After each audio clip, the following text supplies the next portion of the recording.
주님의 말씀입니다. 경청하십시오.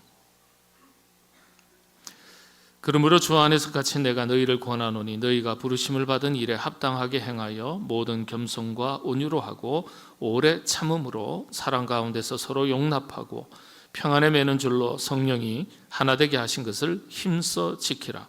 몸이 하나요 성령도 한 분이시니 이와 같이 너희가 부르심의 한 소망 안에서 부르심을 받았느니라. 주도 한 분이시요 믿음도 하나요 세례도 하나요 하나님도 한 분이시니 곧 만유의 아버지시라. 만유 위에 계시고 만유를 통일하시고 만유 가운데 계시도다. 아멘.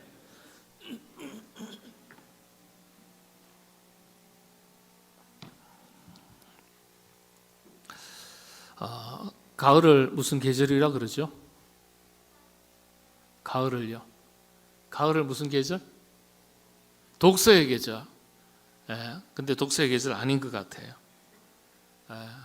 대한민국은 전국민 독서량 평균 0.8권입니다. 한 권이 안 돼요. 이건 간행물 잡지까지 포함한 걸 말합니다. 1년이 돼도 책 한 권을 안 읽는 현주소입니다. 일본은 10권 정도입니다. 우리하고 비교했을 때. 일본은 10권이고요. 미국은 한 8권 정도 됩니다. 독서량에 따라가지를 못하는 거예요. 여러분도 안 되시면 만화책이라도 구해서 읽으세요. 안 되면 그건 아니죠. 성경 말씀 꼭 읽으시게 되길 바랍니다. 마태, 마가, 누가, 요한 우리 성경 퀴즈 때 범위지 않습니까? 요거만 읽어도 4권의 성경책을 읽는 겁니다. 예전에는 이게 다 단편이거든요. 마태, 마가, 누가, 요한. 그러니까 여러분 꼭 읽으시게 되길 바랍니다. 독서의 계절. 또 무슨 계절이라 그러죠? 추수의 계절 그러죠. 결실의 계절. 천고마비의 계절. 하늘이 높고 청명하고 말이 살찌는 계절이다. 또 어떤 분은요, 이 가을을 그렇게 얘기합니다. 추억의 계절이다. 추억. 이유는요, 사람들이 자신의 어린 시절, 유년 시절, 고향에 참 좋았던 추억을 가장 많이 가지고 있고 가장 많이 추억하는 계절이 가을이라고 말합니다. 연구조사가 되어 있더라고요. 봄, 여름, 가을, 겨울 생각했을 때 자신의 어린 시절 고향에 대한 추억거리 가장 많은 게 언제나 했더니 가을인 거예요. 월등하게. 그래서 가을은 추억의 계절이다. 어떤 분은 가을을 이별의 계절이다 그랬어요. 왜냐하면 노래 중에서 이 이별의 노래가 가장 많은 게 가을날이에요. 가을날. 또 어떤 이는요, 이 가을을 아마 문학가였던 것 같아요. 가을을 시의 계절이다 그랬습니다. 문학의 계절이죠. 사람들이 1년 중에 감수성이 가장 예민해지고 풍부한 계절이 언제냐? 가을이라 그래요. 그래서 가을은 시의 계절이다. 여러분, 제 방에도 그림이 좀 많이 그려져 있습니다만은 세계적으로 유명한 명화들이요, 화가가 세계에서 뛰어난 화가들이 그림을 그리잖아요. 근데 명화들이 언제 그려졌냐? 압도적으로 가을에 많이 그려져요. 참 신기하죠. 그러니까 예술이니까 감수성이 발달한다는 거예요. 그러니까 좋은 시도 나오고 좋은 그림도 나오고 좋은 노래도 나오고. 이별의 노래가 좋은 노래인지 모르겠습니다만 가을을 남기고 떠난 사람 잘 모르세요? 목사만 유행가 가사를 알아가지고 가을이 오고 겨울에 문턱이 점점 다가올 때, 깊어질 때, 이때가 되면 제가 참 좋아하고 떠올리는 시가 있는데 윤동주 시인의 서시입니다. 서시. 이 서시가 11월 20일에 지어집니다. 윤동주 시인이 서시를 하늘을 우러러 부끄럼 한 점 부끄럼 없기를 나는 잎새에 이는 바람에도 괴로워했다. 딱 적고 나서 그 시를 지은 날짜를 11월 20일에 지었다고 적었습니다. 예. 이게 가을이에요. 오늘은 서시를 얘기하자는 건 아니고요. 작자 미상이지만은 한때 윤동주 시인의 시라고 잘못 알려진 좋은 시 하나가 있습니다. 워낙 많은 분들이 접하셨기 때문에 다 아시는 것이라 생각하지만 한번 제가 읽어 드릴 테니까 한번 천천히 한번 묵상해 보시기 바랍니다. 제목이 내 인생의 가을이 오면, 이런 시입니다. 우리 모두 이런 마음으로 살기를 바라면서 소개합니다. 내 인생의 가을이 오면, 내 인생의 가을이 오면 나는 나에게 물어볼 이야기들이 있습니다. 내 인생의 가을이 오면 나는 나에게 사람들을 사랑했느냐고 물을 것입니다. 그때 가벼운 마음으로 말할 수 있도록 나는 지금 많은 사람들을 사랑하겠습니다. 내 인생의 가을이 오면 나는 나에게 열심히 살았느냐고 물을 것입니다. 그때 자신 있게 말할 수 있도록 나는 지금 맞이하고 있는 하루하루를 최선을 다하며 살겠습니다. 내 인생의 가을이 오면 나는 나에게 사람들에게 상처를 준 일이 없었냐고 물을 것입니다. 그때 자신 있게 말할 수 있도록 사람들을 상처 주는 말과 행동을 하지 말아야 하겠습니다. 내 인생의 가을이 오면 나는 나에게 삶이 아름다웠느냐고 물을 것입니다. 그때 기쁘게 대답할 수 있도록 내 삶의 날들을 기쁨으로 아름답게 가꾸어 가야 하겠습니다. 내 인생의 가을이 오면 나는 나에게 어떤 열매를 얼마만큼 맺었느냐고 물을 것입니다. 그때 나는 자랑스럽게 대답하기 위해 지금 내 마음밭에 좋은 생각의 씨를 뿌려 좋은 말과 좋은 행동의 열매를 부지런히 키워야 하겠습니다. 참 좋은 내용이죠. 사랑하면서 살기에도 시간이 부족한데 온통 미움과 분노를 가슴에 쌓아가면서 스스로 인생을 비극으로 파멸로 이끌어가고 있는 사람들이 참 많은 세상입니다. 그래서 그런지 어느 시인은 지금 사랑하지 않는 자 모두 유죄, 이렇게 외친 시인도 있습니다. 여러분들에게 주어진 인생의 날들을 소중하게 사용하시게 되기를 바랍니다. 특별히 사랑해야 될 사람을 미워하고 소중히 여겨야 할 사람을 가볍게 여기고 살아가는 일이 없으시기를 바랍니다. 성경을 보면 뛰어난 시들이 참 많아요. 그게 대표적인 것이 시편이죠. 우리나라 말로 번역할 때는 그 시적인 감각과 어떤 표현의 감수성, 이 그대로 묻어나는 번역을 옮겨 적을 수가 없어서 다소 시적인 그런 표현들이 사라졌지만은 히브리어의 원문은 그렇지 않습니다. 히브리어의 원문은 리듬이 탁탁 정해져 있고요, 운율이 정해져 있고요, 아주 절제된 언어의 표현, 감성이 깊이 묻어있는 표현들, 이런 표현들이 대단히 많습니다. 대단히 탁월하고 뛰어난 문학성이 넘치는 시들로 이루어져 있습니다. 그래서 세계적인 문학도들이요, 신앙을 가졌든지 가지지 않았든지 관계없이 시편을 읽는다 그래요. 그리고 그 표현 양식을 공부한다 그럽니다. 시편에는 다양한 시들이 기록되어 있는데 여러분들 잘 아시는데 회개의 시편이 있고 감사의 시편이 있고 찬양의 시편, 그 다음에 탄식의 시편, 이런 여러 종류들이 있습니다. 이 중에서 유대 신비주의자들이 애송했던 시가 있는데 바로 시편 91편입니다. 경건주의, 아주 영생의 세계를 깊이 추구했던 유대교 신비주의자들이 즐겨 애송했던 시편이 시편 91편으로 알려져 있습니다. 시편에는 회개의 시편이 5편이 있어요. 회개의 시편이 5편인데요. 그 중에 대표적인 것이 시편 130편입니다. 여러분들도 시편 중에서 암송하고 계시는 시편이 있습니까? 암송. 유행가 가사는 노래는 외우고 계시면서 예수 믿는 사람이 시편 한 편 정도 암송을 못하고 있다 그러면 이거 예수님이 그냥 통탄할 일 아니겠어요? 예? 여러분 유행가 가사 암송하는 거 여러 곡 있으시죠?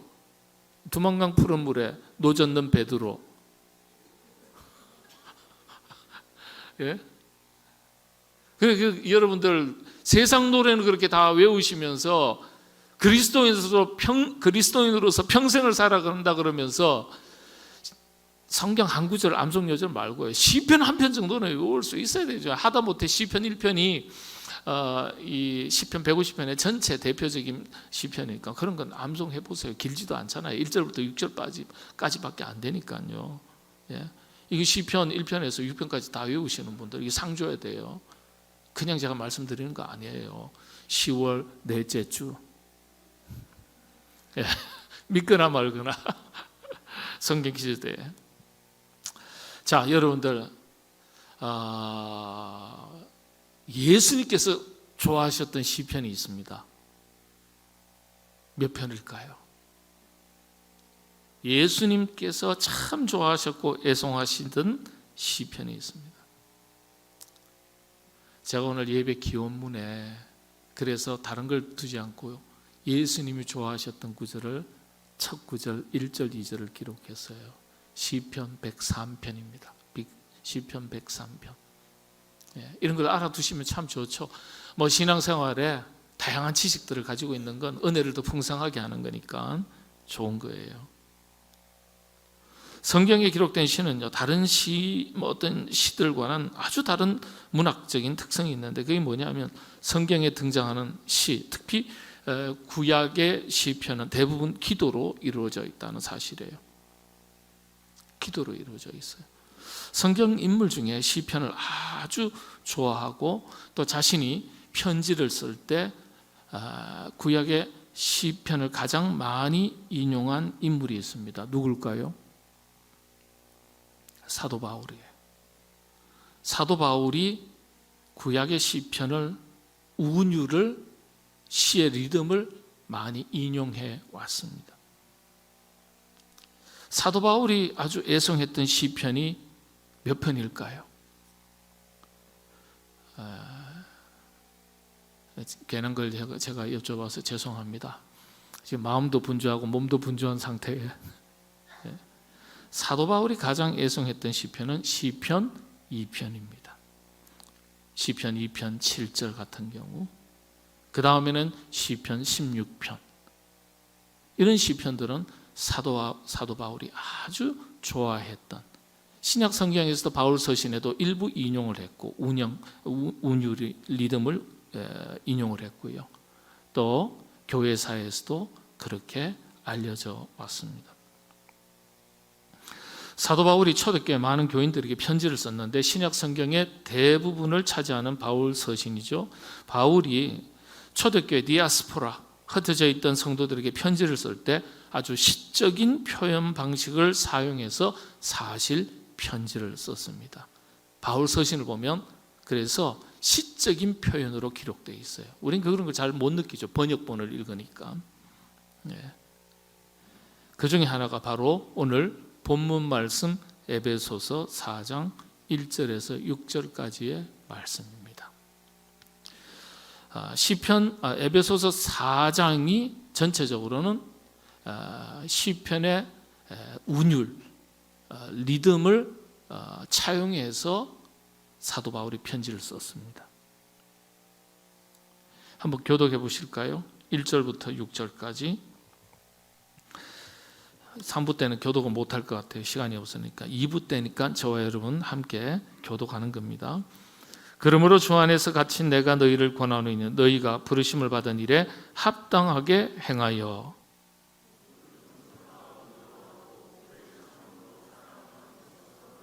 평안에 매는 줄로 성령이 하나 되게 하신 것을 힘써 지키라.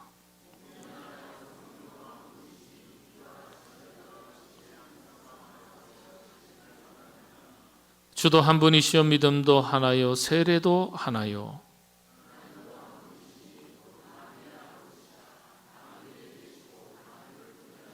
만유 가운데 계시도다. 아멘. 이건 그냥 우리가 읽었지만은요, 사실은 시편의 리듬을 그대로 차용해 왔습니다. 네.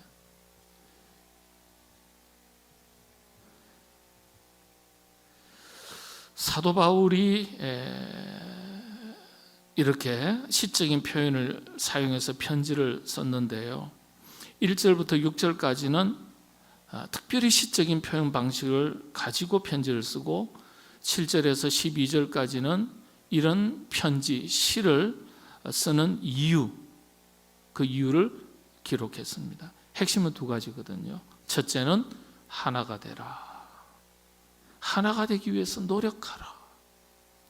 두 번째, 왜 그렇게 노력해야 되냐? 이유를 두 번째 밝혔는데 그게 7절부터 12절까지인데 성도를, 12절에 기록되어 있습니다. 성도를 온전하게 하며 그리스도의 몸을 세우기 위해서 너희는 하나가 되라.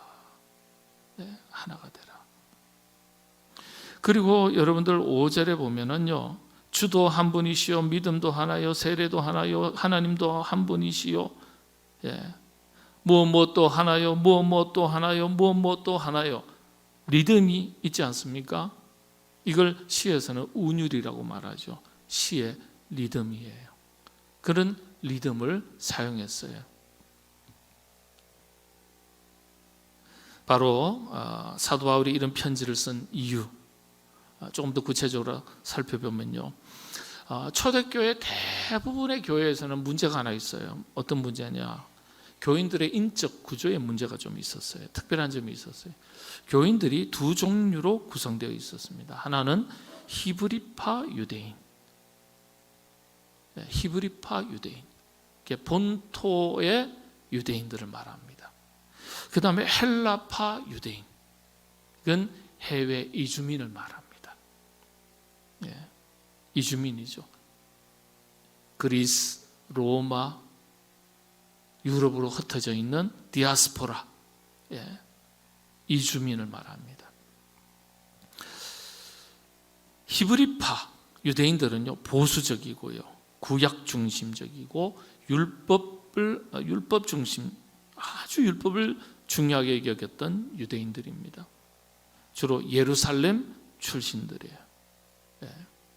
반면에 헬라파 유대인들은 오래전에 박해받던 시절에, 예수님 당시에만 박해받았던 게 아니에요. 말라기가 끝나고 나서 예수님이 등장하던 그 시기까지 400년의 신구약 중간사가 있어요.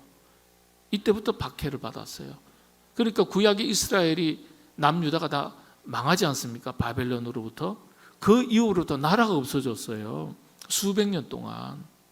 예수님이 탄생할 그 시기까지. 그러니까 박해를 피해서 다 흩어진 거예요. 로마, 그리스, 마케도니아, 요즘 말로 말씀드리면 미국에 20년, 30년, 40년, 50년 다 이민을 간 세대. 그리고 그곳에서 태어났던 유대인들, 예를 들면 그 자녀들 2세, 3세. 그러니까 무늬만 뭐예요? 유대인이지, 껍데기만 유대인이지 속은 뭐예요? 이방 사람화 다 된 거예요. 사고방식, 문화, 전통이 다 다른 거예요. 한 분 하나님을 섬기기는 하지만 내용이 다 다른 거예요. 결국 이것 때문에 갈등이 생기고 분쟁이 생겼습니다. 초대교회는요, 어느 교회든지 이 두 파벌 때문에 시끄러웠어요. 그래서 이 점에 대해서 사도 바울이요, 아주 노래를 했어요. 제발 좀 하나가 되라. 제발 좀 하나가 되라. 제발 좀 하나가 되라. 사도 바울이 시적인 방식으로 감옥에서 초대교회 교회와 성도들을 사랑하는 마음으로, 애타는 마음으로 그렇게 노래를 하는 거예요. 부탁을 하는 거예요. 지금 에베소서는요, 사도 바울이 감옥에 있을 때 갈 수 없는 그 안타까운 마음으로 쓴 편지예요. 여러분 반복해서 추석에 되면 우리 아버지 엄마가 좋은 선물 하나 사준다 그랬는데 어린 자녀들이 언제 사줄 거야? 묻다가 큰 방에서 건너방으로 가면 엄마 언제 사줄 거야? 이따가 또 나중에 싱크대 앞에 음식하러 나가면 엄마 언제 사줄 거야? 이걸 뭐라 그러죠? 노래를 해라, 노래를 해. 그렇게 말하지 않습니까? 그런 것처럼 사도 바울이 초대교회에 편지만 하면요, 노래를 하는 게 있어요. 그것도 시편의 운율, 리듬을 따라서 표현한 게 대표적인 게 에베소서예요. 그것도 4장이에요. 핵심이 뭐라고요? 하나가 되라, 하나.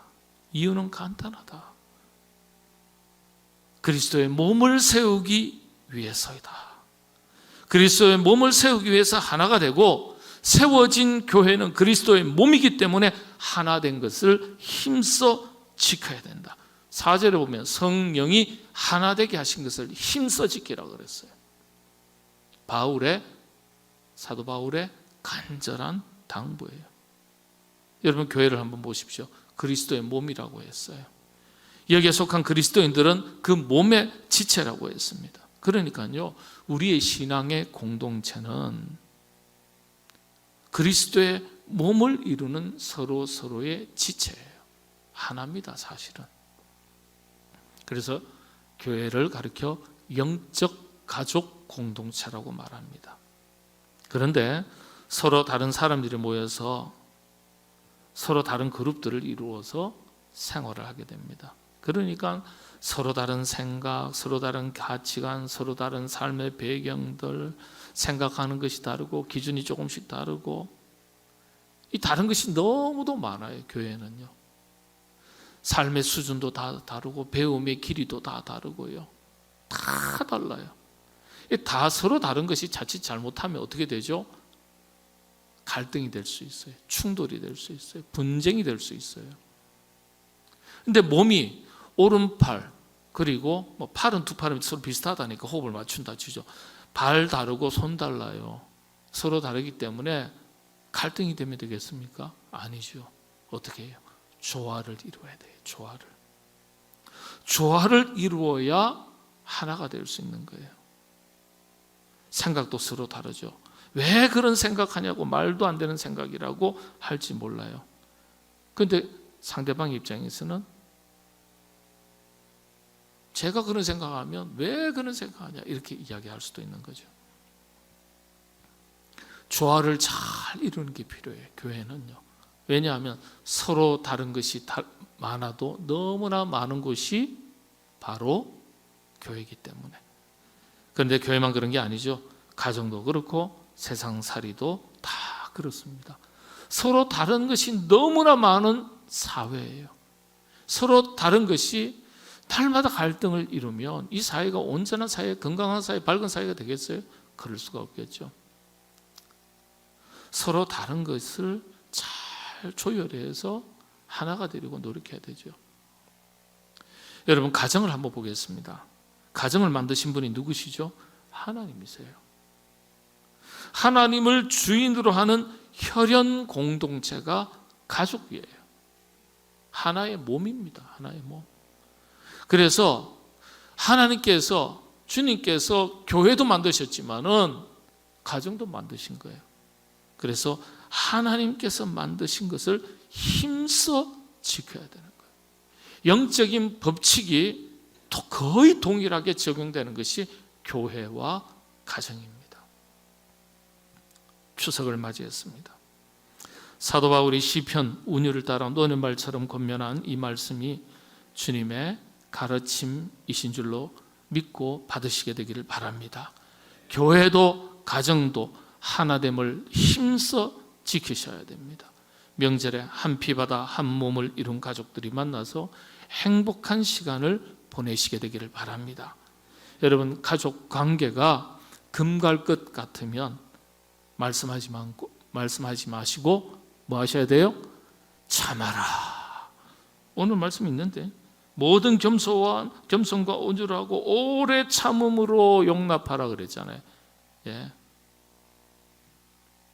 금 갈 것 같으면, 관계가 깨질 것 같으면 무조건 말하지 마시고 참으시게 되기를 바랍니다. 죽고 사는 문제가 아니면 참아야 돼요.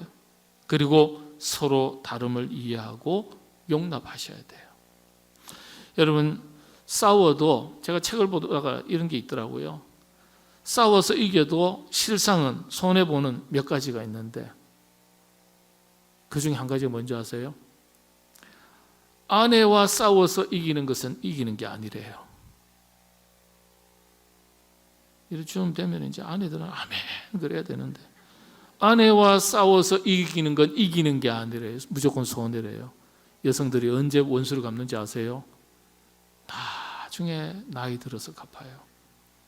그러니까 우리 남성들은 조심해서 하나라도 젊었을 때 집안 청소도 하고 설거지도 하시고 쓰레기도 잘 비우시는 명절 되시기 바랍니다. 예. 그 다음에 자식하고 싸워서 이기는 것이 손해라는 거예요. 예. 자식하고 싸워서 이기는 게. 예. 자식이 부모님의 말을 다 듣고 따라갑니까? 살아갑니까? 머리 크면요. 그러니까 관계만 나빠지는 거예요. 예. 여러분들, 세상살이의 지혜입니다. 명절 이혼율이, 이번에도 제가 작년 기준을 살폈어요. 아직 올해 통계는 안 나오는데 작년 그 통계 보니까 통일해요. 지금 우리나라의 가정의 이혼율이 언제 제일 높습니까? 설날 그 다음 달이에요. 추석 그 다음 달이에요. 변하지도 않습니다. 지금 사랑하는 가족들이 모여서 오손도손 웃음꽃을 피우고 어린 시절의 추억을 회상하고 가족 사랑이 깊어져 가야 되는 명절인데, 설날 와가지고 어떻게 해요? 갈등이 생기고 그 다음 달에 이혼해버리고, 추석에 모였는데 그간에 쌓였던 쏘가리가 추석 명절에 터지고 안 되겠다 결론 내리고 그 다음 달에 이혼해버리고, 이혼율이 항상 고정되어 있습니다. 지금 예. 가장 높은 달, 2달입니다. 그래서 오늘 제가 말씀을 드리는 겁니다. 하나가 되기 위해서 노력하십시오. 예. 하나님께서 만드신 것이니까. 가족은 가장 귀한 존재들입니다. 귀하기 때문에 귀하게 다루고 여기셔야 됩니다. 부모도 자식도 서로 마찬가지 아니겠습니까? 그렇게 귀하게 여기지 못하면 가족은 남보다도 못한 가족이 될 수 있습니다. 그리고 남이 되는 것이 아니라 가장 큰 상처를 주는 존재로 변하게 됩니다. 여러분, 보석이어서 귀하게 다루어야 하겠지만 귀하게 다루면요 서로가 다 보석이 되는 겁니다. 귀하게 여기면 보석이 되고, 돌도 그렇죠. 보석도 하찮게 여기면 돌과 같이 됩니다. 우리 가정과 가족이 그런 것입니다. 우리 모두 가족을 보석과 같이 소중히 여기고 사랑하고 아끼고 공경하고 상처 주지 말고 복 있게 살아가도록 하신 하나님의 뜻을 따라서 살아가시게 되기를 바랍니다. 인간은 가정에서 행복해질 수 없다면 세상 어디에서도 행복해질 수 없다. 서양 속담입니다. 여러분의 가정 추석 명절을 맞이해서 행복한 믿음의 가정 다 되시기를 주님의 이름으로 축복합니다. 기도하겠습니다. 하나님, 민족의 큰 명절 추석 명절을 저에게 허락하여 주셨으니 감사합니다. 흩어진 사랑하는 가족들 만날 때 한 피바다 한 몸 이룬 가족 사랑이 깊어가는 명절이 되게 하여 주옵소서.